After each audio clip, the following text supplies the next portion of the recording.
Jairek Robbins, welcome to the Comfort, Peace, and Freedom podcast. It's always great to meet somebody like you, who is such an overachiever.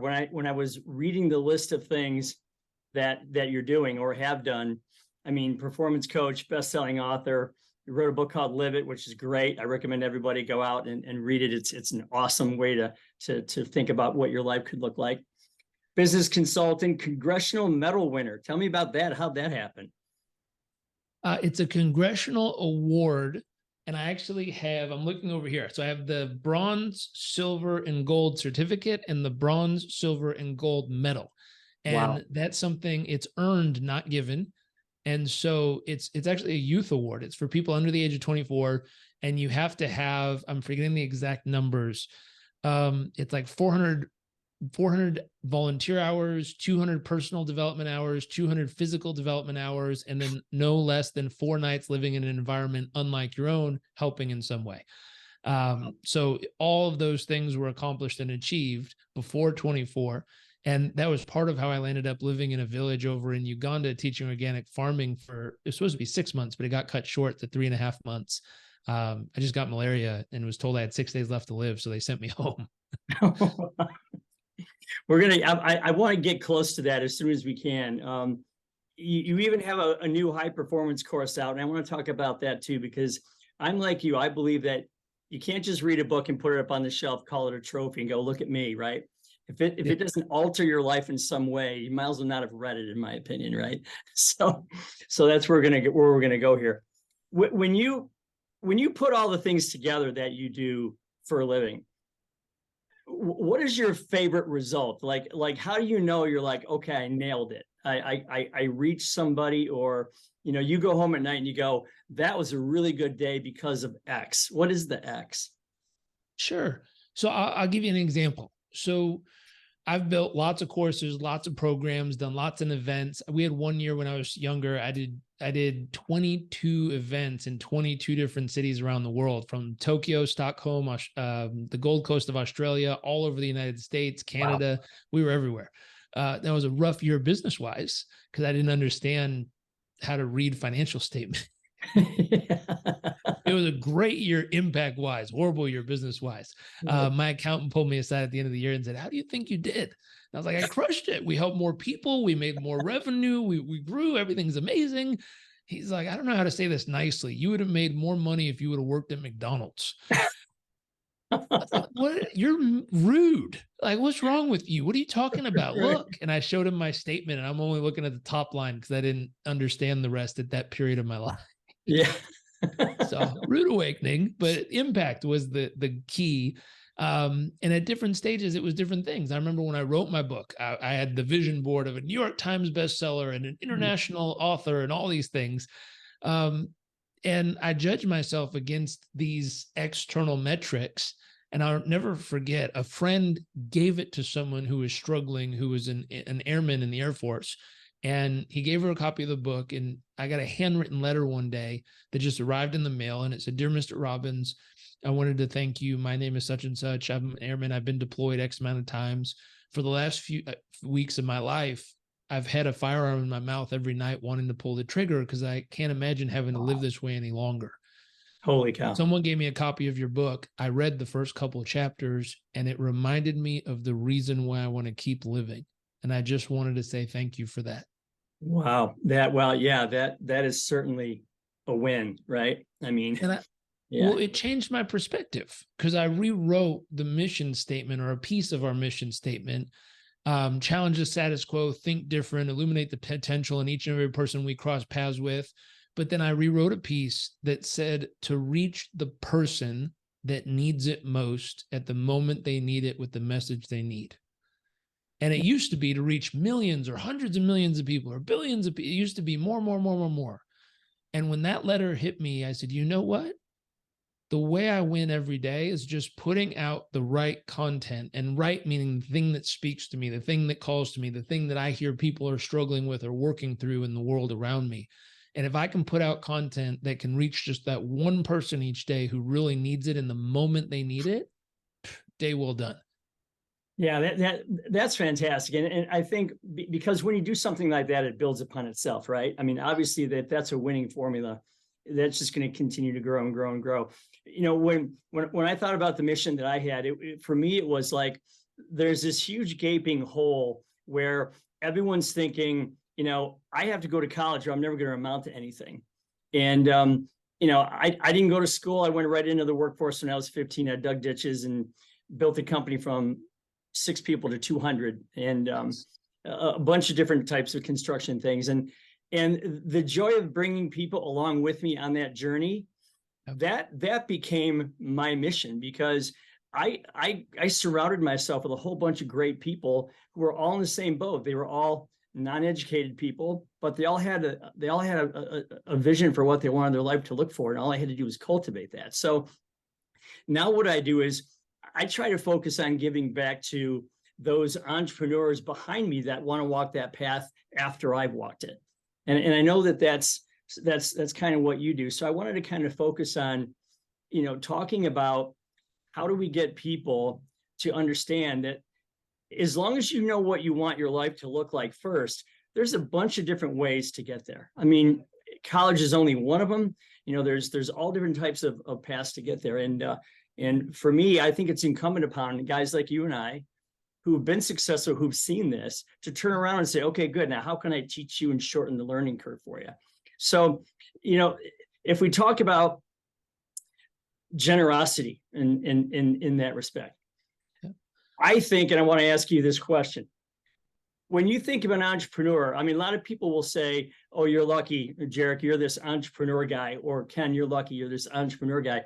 And the first thing I say back to them is, well, do me a favor. Here's some paper and a crayon. Draw entrepreneur for me. You can't, right? So I have my take on what I think an entrepreneur is. I'd like to hear your thoughts on that. Totally. So I'm going to zoom out for a second, because it's more than generosity. It's actually a evolution of the human being, or an evolution of the business, or an evolution of self. And so I read a book one time. It was called The Second Mountain. And it was how people evolve in their life. And it described this piece. And I went, oh, that is so accurate. And what they described is the first mountain is what I can get from life. So whether it's earning accolades, whether it's earning personal check marks of what you're capable of doing, whether it's earning money or status or whatever, it's you trying to extract something from the world around you. Or if you own a business, you're trying to get your team, you're trying to extract their performance, you're trying to extract their working power, you're trying to extract them to show up and do something for you so that ultimately you can get to the thing you want. And it's a psychology, it's where people are at. Eventually, either life smacks you off the first mountain by having a wake-up call and someone dies, or you have a near-death experience or something happens, or you get to the peak so many times that it starts to get boring. And I always say there's only 3 things, maybe 4 at the peak: beautiful view, a feeling of accomplishment, and thin air. Right. Yeah. That's it. That's the only thing at the peak of every mountain. I don't care if it's Everest or Kilimanjaro or Fuji. Great view, feeling of accomplishment, thin air. And eventually a walk back down if you're lucky. Right. That's it. That's the only thing at the peak of all these mountains. That's why people say it feels great in the moment. You're like, I did it. I'm at the peak. Then after a while, eventually you're like, okay, it's nice. Got to walk back down. And the only thing that makes the peak worth climbing at some point in the journey, when you've done it so many times, the only thing that makes it worth climbing is who you get to take with you on the next time you go up. Nice. And the real magic is when you look over and watch their face when they get there for the first time or the second time or the third time, when they didn't think they could, when they didn't think they had what it takes, when they didn't think it was possible for people like them from places like that. And you watch their face light up when you get them to the peak. That's the ultimate. That's you're like, oh, I mean, it was fun getting here myself, but my gosh, I feel alive when I can help someone get here. This is cool. And the ultimate is when they finally have that experience. And you're like, I remember when I brought you up this mountain. And they go, I remember that. And you go, how you doing? And they're like, oh, you should see the people I brought up the mountain. You go, really? And you watch their face light up because they finally feel the magic you feel. You got them up, but they got others up. That's where that ripple happens. That's where the real magic happens in life. I was just talking to a client of ours, and they were asking questions like, how do I get my lazy team to step up and do more? Awesome. Like, oh, great question. Where do we start from there? Everyone wants to answer that at some level if you own a business. Sure. And is that a first mountain question or a second mountain question? You didn't ask me, how do I give more to my team? How do I give them more support? How do I give them more training? How do I give them more inspiration? How do I give them everything they need so they can get to the peak and they can experience everything they dream of? You asked me, how do I squeeze more out of these lazy sacks of humans to get what I want?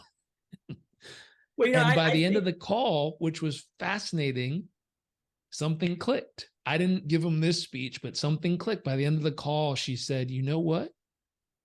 I feel like if team is really our number one focus right now, we should be doing everything in our human capacity to pour into these people and help them shine. Because if we do that, I think the business will handle itself.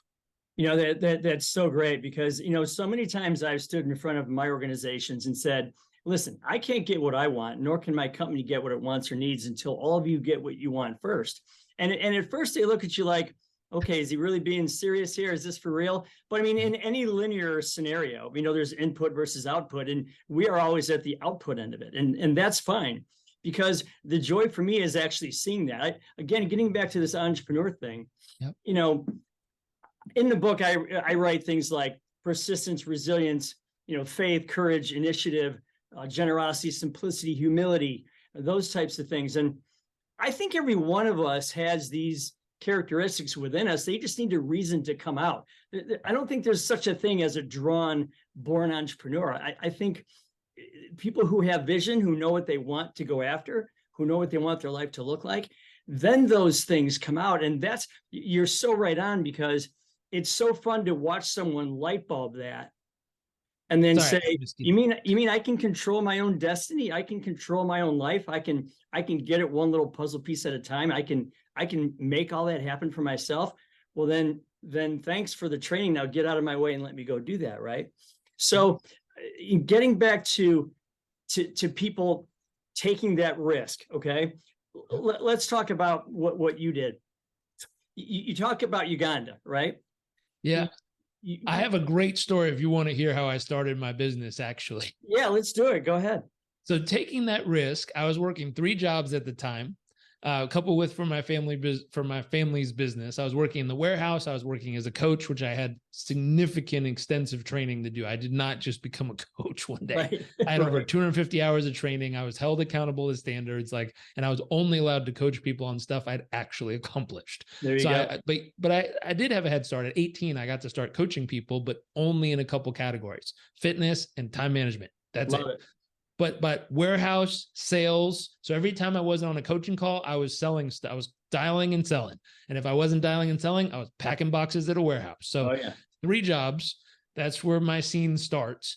Living in the front den of a house. I had 3 roommates. I got the front den with a mattress on the ground, and my whole office, living life was in the front den of a house with no door. It had a curtain as a door. And I from my dad's company, he had just started this event called Business Mastery, and he wanted the coaches to start coaching on it. I didn't feel comfortable. I wasn't necessarily the first pick, but I didn't feel comfortable coaching on business because I'd never had a business. I didn't know. I mean, I was reading the principles on the paper, but I didn't know that stuff intrinsically. I'd never done it before. Lived it. And they only wanted people who've lived it, who've done it. So I was like, shoot, I got to get some experience. So I literally attended the event, took the information, wrote it down on paper. I was like, I'm going to figure this out. I put up my own web. If you want to laugh your face off, use the Wayback Machine and go look at my first website that I ever tried to build myself. It's black and white. It has a picture of a random tree I took in Africa. Like, it's the most random website. But I used that website and Twitter to tweet positive quotes every day. And at the time that was original. It's not anymore, but it worked. And I got a phone call from a gentleman in London that said, you know, I heard you do coaching. I'd like to work with you potentially. Can you tell me more about it? Now, I had, I think, 5 or 6 years of coaching experience at that time. So I was qualified. I knew what I was doing, and I knew what I could help him with. He wanted coaching on time management. He worked for one of the largest law firms in London. And I said, I could help with that. He said, okay, great. How do I sign up? I said, I'll send you the form. Hung up the phone, looked around and went, crap, I don't have a form. So that afternoon, I went and talked to a friend who worked at a larger company who had forms. I was like, where do I get this? And he goes, here, use one of ours. So I switched it out to my company's name. And then I sent it to him. He filled it out. He sent it back. And I never forget, I called my mom and I said, Mom, how do I take money off of someone's credit card? She goes, honey, are you okay? And I was like, yeah, I'm fine. How do I get money off someone's credit card? She goes, honey, that's illegal. You can't do that. I'm like, no, they filled out the form and told me I could. I just don't know how to get it off the card. And she's like, oh, honey, well, you need a merchant processing account. So I'm Googling, what is a merchant process? I called the company and they're like, well, you need a business if we're going to issue one of these things. I'm like, well, shit, how do I get a business? Yeah. So I Googled that. I drove down to City Hall, got a sole proprietorship set up that afternoon, drove back. This was a Friday. Faxed all the information to Boston to this company called Merchant Warehouse. They said, well, we'll do the paperwork. And I said, my call's on Monday at 11 a.m. Pacific. I need to process this card before the call. So they figured it out. They rushed it. They gave me horrible rates back then. I didn't have anything to get any better rates, but they gave it to me. I processed the card probably 15 minutes before my very first call. Now, I'm going to pause there. The results I delivered not only caused him to re-enroll for multiple years, also caused him to send lots of referrals my way, which started the base of my business. The only reason I'd recommend using that kind of a startup, specifically if anyone's trying coaching, is because I had 5 or 6 years experience doing it for another company and over 250 hours of training and extensive accountability to make sure I'm doing it right. I'm not recommending someone to randomly start a coaching business on a Thursday. That part's important because I think there's too many people using the word coach nowadays who haven't done anything. Absolutely. So I had the experience, I had the background, I had the training, I had 6 years of practice and accountability and refinement. Then I went on my own. And what was interesting is that got me started. So that wasn't a fancy start. What caused it to grow was learning a formula that a friend taught me, which is 3 pieces. And they said anything that's going to really scale needs 3 pieces: reach, relationship, and a world-class product or service. And I went, what does that mean? And they said, well, think of Pepsi. How did Pepsi sell millions of cans of Pepsi? Reach, they're at the time running ads on the Super Bowl and television. Relationship, they used Michael Jackson way back in the day, who never drank it, but danced around it and sang with it. But he had a relationship with the audience. And then differing opinions. I don't drink soda, but Pepsi, we could consider their world-class product offering. And you put the 3 together and they'd sell millions of cans of this soft drink back in the day. And I went, ooh, that's interesting. So I reverse engineered and said, well, how do I do that with my business? Who has reach to the ideal target client I want to work with? Who already has a relationship with these people that they know, like, and trust? And what product and service can I build to make sure it's a world-class experience for them? I figured that formula out, partnered with a lady in Los Angeles who had a list of a very specific group of business owners in LA. We partnered, did 2 events, and I used to sign up, 1 to 2, 3, 4 clients a month. And we ended up signing 30 to 40 clients a day when we'd run together. And that scaled my business very quickly within that first year. So this is fantastic advice for someone out there listening. My question is, before you even got to that point, you have a young 20-something in front of you right now, okay? They're like, I think I want to start my own business. I'm going to start my own plumbing company, or I'm going to start my own small business or whatever. I'm worried about the risk. Where should my mindset be right now? What is the first thing you would tell them? Go away and do this before you think about going down the path of being an entrepreneur. Like in my mind, it is, what do you want this thing to look like? I mean, in minute, perfect, colorful, vivid, clear-cut detail, and you got to put it out there somewhere. What's your advice to someone who says, I want to take the other route. I don't want to just do the college thing and work for somebody else and have all the debt. I want to go do my own thing. What would you tell them to do? Apprenticeship. This is something I was doing without realizing I was doing it. And when I looked back, I was trying to figure out what's the thing I was doing that actually prepared me to do this. And I had 5 or 6 years working, 5.5, almost 6 years working for my dad's organization as a coach. If I look back, I was an apprentice. I was learning a skill set, refining a skill set, mastering a skill set, practicing a skill set for 5.5 years before I curved off on my own and built it around the skill set I had built. Right. At this stage, I forget the exact number, but there's a really, really large amount of humans who've been running businesses for 20, 30 years, who are on the verge of retirement, getting ready to pass it on. There's no one to pass it on to. Absolutely. If you were that 20-year-old hungry driven person and you found an industry you absolutely loved and were willing to go in on for the next 10, 15, 20, 30 years, go find someone who's much older, who've owned that company for a significant amount of time. They've refined it, they've fine-tuned it, they've built it, they've put love into it. Partner with them, say, I will be your apprentice. Can you help me learn this? And over time, I want the ability to buy this from you. Now, if I was 20 and someone told me that, the first question is, how in the world am I going to get the money to buy that? Absolutely. That's crazy. Sure. Yeah. You're going to have to take a class and learn how to do business deals properly, because it's going to be a no cash down or minimum cash down. It's going to be an earn out over time, either to them or their family when they pass on or move on. You have to figure out how to structure a deal that's worth doing. But that ability to pick up, the best thing you can do if you're young and hungry is apprentice with someone for the time they're willing to stay, doing a buyout of some sort, and buy the business from them that has 30 years, long-standing results, a proven team, everything's working, everything's in motion. And over time, move that company into your ownership and take it from there. And now you'll have that ability to learn, to practice, and to be ready for that opportunity when that person finally decides to pass it or sell it on to you. That would be one of the biggest opportunities available right now. My business mentor, and that was not what I would have said before I had a business mentor for 10 years. Yeah. I would have said, right.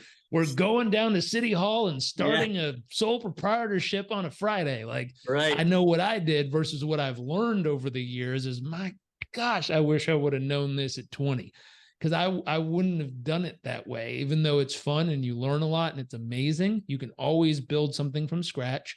But with the stats of how many fail over those first 5 years, I think it's up to 50% fail in 5 years, 75 to 95% of small businesses fail in 10 years, depending on how the industry or the economy is doing. Why not find one that's been around for 20 years? They've already proven systems, proven results, proven team, things are working. And if you can apprenticeship for a period of time with the opportunity to become the owner and take that over and keep it going, that would be a major opportunity. And they would have worked out so many of the challenges already. So in our industry, we're considered a construction industry, kind of a blue collar industry. So, I have four people that I can tell you right now. One of them is a stonemason who he builds these beautiful outdoor kitchens. He's like an artist, goes to work in his jeans and his boots, listens to Zeppelin all day long, drinking his coffee and making these beautiful things. This is a guy who people wait 8 months for. He charges a huge amount of money, and he makes at least $250,000 a year, and he has nobody to leave this company to. Ooh, have him call me. Yeah, I have another friend who is who owns a floor tile company. They do floor tile. Another one refinishes wood floors. Another one is a building company. Nobody to leave these companies to, and they're viable and they're profitable so. I guess my question to you is, I feel like we need to be partners. Yeah, no kidding. If you know the people, I definitely can help put the deals together. Well, but this is what I'm talking about. Like, these are the opportunities that a massive amount of population, they're so skilled, they're so talented, they have so much goodness to share. And we're at a weird stage of life where, young people tend to be jaded because of the internet. They're like, well, I just Google it and watch a YouTube video. Yeah. We're missing that craving for apprenticeship, where we want to be around someone who's not just good, but absolutely outstanding at what they do. And we don't realize how much value that'll add to our lives. And reversing it, we don't realize how much value it'll add to their life to be able to share the thing that they've spent so long refining. Well, what do you think, taking a step back from even that though, what do you think stops these kids from even considering this? Because, there's this thing, there's this stigma to, well, I don't want to be a ditch digger. I don't want to be a this or that. Ditch digging been very, very good to me, by the way. So, you hear these stories and it's either like, well, I'm going to go be an influencer, or I'm going to go do this, or I'm going to do that. Easy stuff I see on the internet, or on social media. Where did this stigma come from in your mind that, hard work is just blasé, or that's in the past, there's much easier, better ways to do it? Because the supply and demand right now for this stuff, Jairek, it's causing crazy money to go into our industry. And I mean, crazy money. Money and time and opportunity is insane.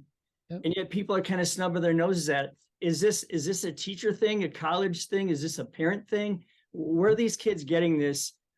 I can do it easier than that from, you think? Totally. It's generational. It's cyclical. There's layers of it. I study this. So this is something I'm so fascinated by. It's also driven by what's being sold by the media. So I'll rewind. If we go back to Babe Ruth, Joe DiMaggio, Marilyn Monroe, the dream that was sold or portrayed as the glamorous, glitzy thing was to be a ball player and a movie star. That was the dream being sold at that period of time. Sure. Fast forward, the 80s. Oh, Ferrari, yachts, Wall Street. You want to really make it in life? Boom. What was the name of that? It was Leonardo DiCaprio. I'm trying to think of the other guy. The Wolf of Wall Street. Wolf of Wall Street. Like that was success, man. The red Ferrari with the suspenders and the tie and the yacht and the helicopter. Boom. That was success. Fast forward. You get into the 80s rock bands. They were success. They're just like crazy cool, screw everybody. I do whatever I want, but I have all the money to party and do it. That was success. That was the dream. Fast forward, more recently, they were pitching, start an app, become a billionaire. Shoot, you start Instagram, sell it for $1 billion with less than 20 employees. That's the real secret to life. You just start an app. Everyone's trying to do it. Then they got into all you have to do is argue with your sisters really well. You don't have to do much, but argue with your sisters well enough, and you can sell $1 billion worth of makeup. I'm making fun, but they do more than that. But that was the dream. Influencer. You just argue with your family and tape it, film it. Boom. Influencer. Start a tech company. Start a startup. Like if you watch and just listen to the narrative of that's being sold through movies, through magazines, through TV shows, they're selling a narrative on the thing you just need to do if you want to be successful. And that narrative often shapes the young people of what they think. So the narrative right now is be an influencer. Used to be a ball player, used to be work on Wall Street, used to be a movie star. Like these are narratives that are sold through media over and over and over again globally, not just locally, but globally. And so that's a lot of time where that comes from. Now, what most people will realize is the reason the narrative is sold is because it's a company advertising to get you to think you too can be that if you just use their stuff. Right. If you just wear this makeup, you too can be this pretty. If you just use this app, you too could make millions. YouTube, Instagram. If you just do this, then you too can make it. So what they're actually doing is reverse engineering marketing plans to take someone, and there's people in my industry, even personal development, that have partnered with these organizations, and the organization fuels their growth to inspire millions of others to think they too can make it. And they make it look like it happened organically when in actuality, the company pushed it from within to give people hope that others can do it, to cause them all to get on the platform and try. So you have a football player, right? He's one in maybe 500,000 that ever makes it to the pros. Yep. That is the same rarefied air of the people that you're talking about, right?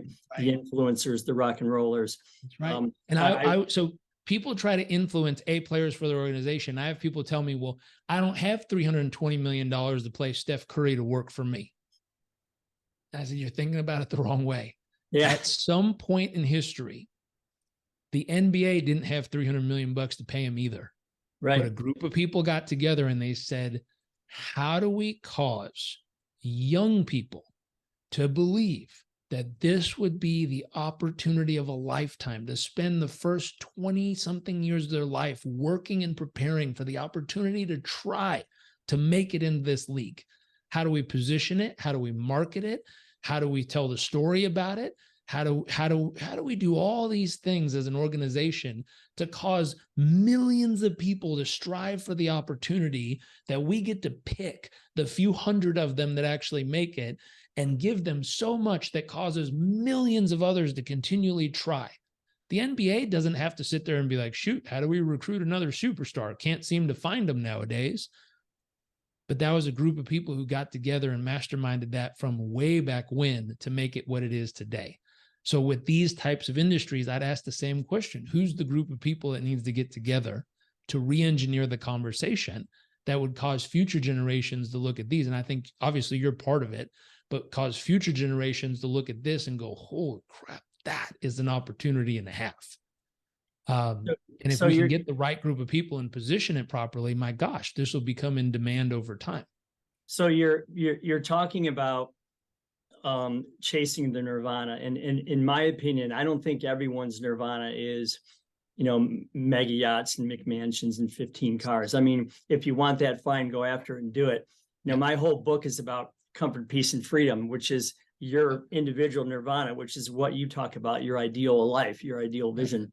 So if you're standing in front of a bunch of parents right now, because the parents are the gatekeepers between the influence of colleges and the influence of all this media that they allow their kids to see and their kids themselves. So if you're in front of parents right now and you have 10,000 of them in front of you, what are you telling them about the dangers and or this over assumption that it's going to be easy, it's going to be grandiose, it's going to be, everyone's going to be a multi-millionaire? What are you telling them? Well, I'd ask the parents, why haven't you done this yourself so that your kid could have the choice? If they want to go, they go. If they don't, they don't. But why haven't you provided the opportunity and the choice yet? And so my family didn't have that choice. I was one of the first people in my whole family to graduate from school. But the reason was because my dad and mom decided to be entrepreneurs. They decided to say, hey, I'm going to go do something in the world so that my future generations have a choice. They didn't have a choice. My mom she wrote and got into Scripps Oceanography. Her parents said, yeah, we can't afford that. Good luck. And she couldn't go. And it broke her heart. She really, really, really wanted to. And it was just not an option financially. And so they decided to be the generation of our family that says, you know what, we're going to make options available for future generations. Options, not mandatory, not have to. If they want to, they can. If they don't have to. And so my dad worked his face off. So did my mom. And they built and built and built and built and built. And in watching that, my dad and I go back and forth on this. Is it smart for my son to have to go through college? Have to? No way. If he wants to, he's going to have to earn a piece of it. And hopefully I'll help teach him some entrepreneurial skills at a younger age. So if I was in front of 1,000 parents, my first question would be, have you learned entrepreneurial skills? It doesn't mean you have to quit your job. Doesn't mean you have to go do something different. But if you learn the skills so that you have the choice, and if you haven't, how could you start learning the skills as a parent? Because kids often model what you do, not what you say. So if you're trying to inspire your child to get entrepreneurial skills, but you yourself don't have them and are not interested in them, you better go first. You got to live it. You got to step up and say, okay, where can I start learning entrepreneurial skills? And hopefully your child looks at you and goes, ooh, that's interesting. I want to learn some of those skills. Doesn't mean they have to deviate right away, but they're just learning the skills. And if you start thinking that way and having the skills, and they start thinking that way and having the skills, at some point, one of the coolest things or biggest pain in the butt you'll ever have is building something together. Building something together, saying, hey, I have these skills, you have these skills. What do you want to do? Let's build something. I mean, talk about a cool idea, a cool way to spend time together. And absolutely. And it's a lifelong skill too, by the way. Totally. And it gets better over time. We have a 2-year-old, almost 3, and we've spent the last couple of years, I squished all of my work down to 3 days a week, 4 hours a day, so I could focus on being a great husband and being a great father for the last couple of years. Good for you. It was amazing. And the only reason I have that opportunity is I spent the previous 18 years or what is it, 15, 13 years building a business that would give me that opportunity when it was time. My dad didn't have that opportunity. He has a much larger business than I do, a bunch of them now, but he was building them when I was born. So I had a little bit of a head start in learning, hey, I'm going to build it and then have my kids so I can really have the time with them. I also did what I swore I would never do, but my Success Magazine and Success as a company came last year and said, hey, we want you to become the president of Success and help us scale this and build it. I was like, great, thank you, no thank you. I'm being a dad, I'm being a husband, I have no interest in doing this. I'll be on the cover, but besides that, I'm good. And I talked to my business mentor. I said, you'd never believe who called today. And I told him, and his response was, after 10 years of telling me, don't deviate, don't let anything distract you, don't let anything pull you away from your business, you're doing great, stick to it. He literally responded with, you might want to do this one. Wow. I looked at him, I said, are you crazy? You told me, is this a test? For 10 years, you told me, don't let anything distract me. I finally got this exactly where I want it to be. And now you tell me to deviate from the don't get distracted plan? And he said something that made me laugh. He says, I know you know what you're doing. You know what you're doing. Your clients know you know what you're doing. He said, I don't mean to be rude, but in the grand scheme of things, the world doesn't know you exist. Okay. I was like, thanks a lot. Who cares what the world thinks? Right. I have clients in 127 countries. I'm thrilled. I don't care what the rest of them think. And he says, but think of it this way. If you do it, it's now owned by a publicly traded large corporation. He's like, if you do it, you'll now have some street cred of you came in, you did X, you got Y result. There you go. So last year I took it. I now know why people hate working for corporations. Firsthand experience.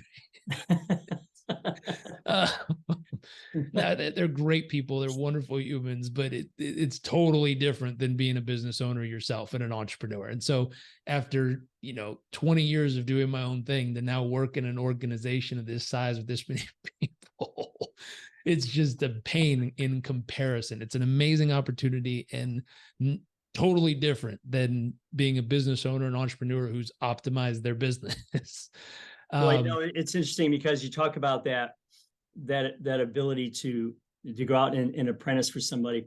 I'm a huge advocate for that. I wrote an open letter to parents on my website a couple of years ago, and I said, I understand what you're going through. I'm a parent myself. You birthed your child, you clothed your child, you sheltered your child, you fed your child, you raised your child, you educated them as much as you could.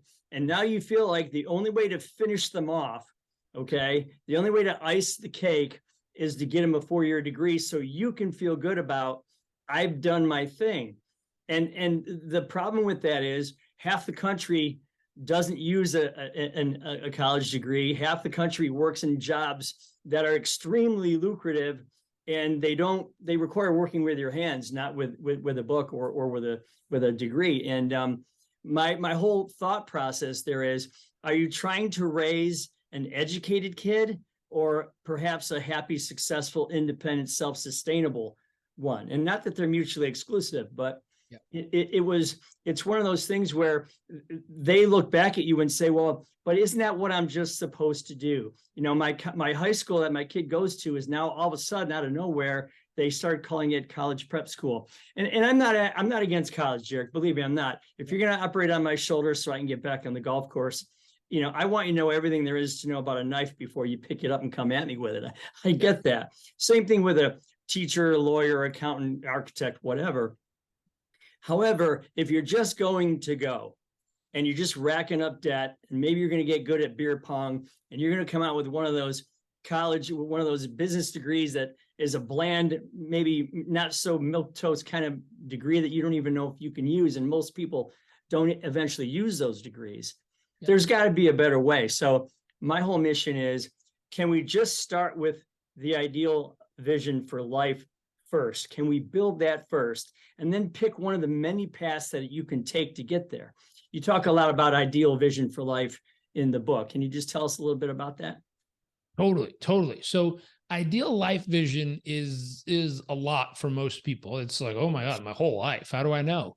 I mean, things change all the time. Right.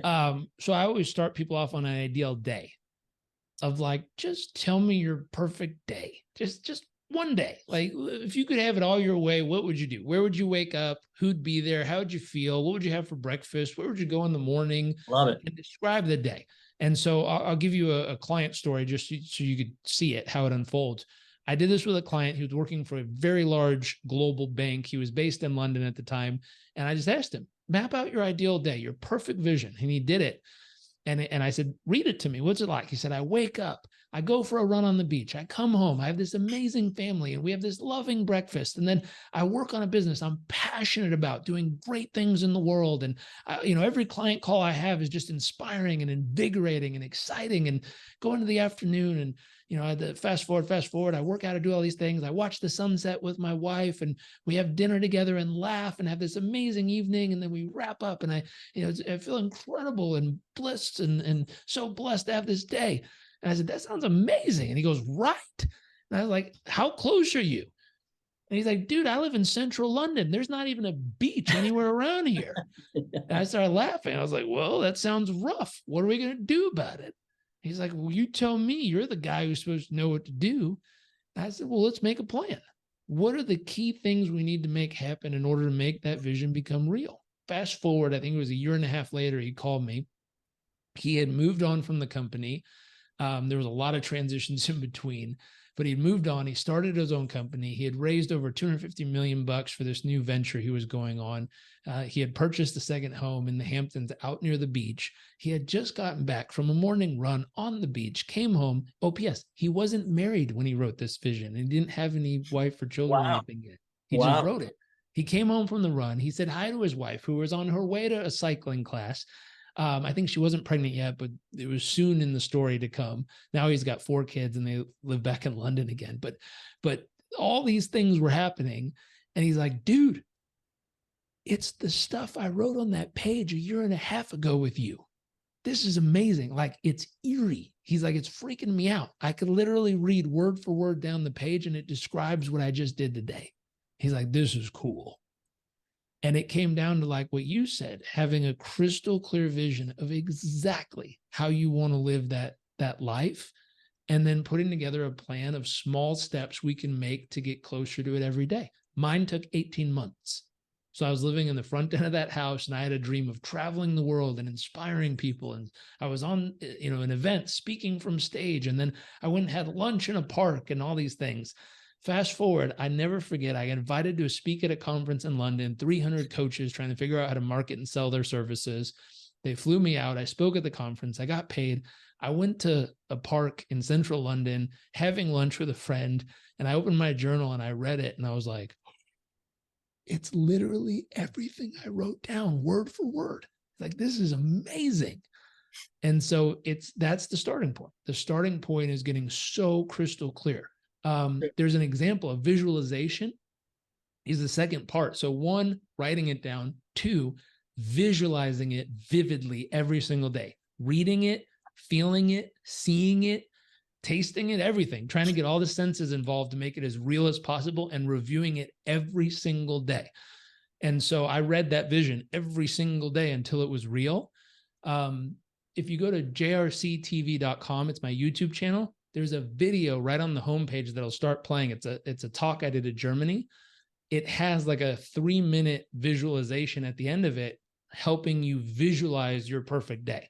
So you could literally watch that every day and just fast forward to that part and help yourself vividly visualize your perfect day each and every day. So absolutely love it. We talk a lot of the same language when it comes to those kinds of things. There was a study done, and I need to ask you, why do you think this is? So they did this study. They put 100 people, as Virginia Tech did this. They put 100 people in the room. They asked them if they had clear, vivid goals. Only 20 of the 100 raised their hand. Yeah. So the other 80, they had wishes, dreams, and hopes, but that's as far as they got. So they're out. The 20 left. They said, okay, of the 20, how many of you have those written down somewhere? And they said, okay, four people raised their hand. And then they dismissed the 16 and they said, of you four, how many of you have it crystal clear, colored, mapped out, and stuck on a wall somewhere where you see it every single day?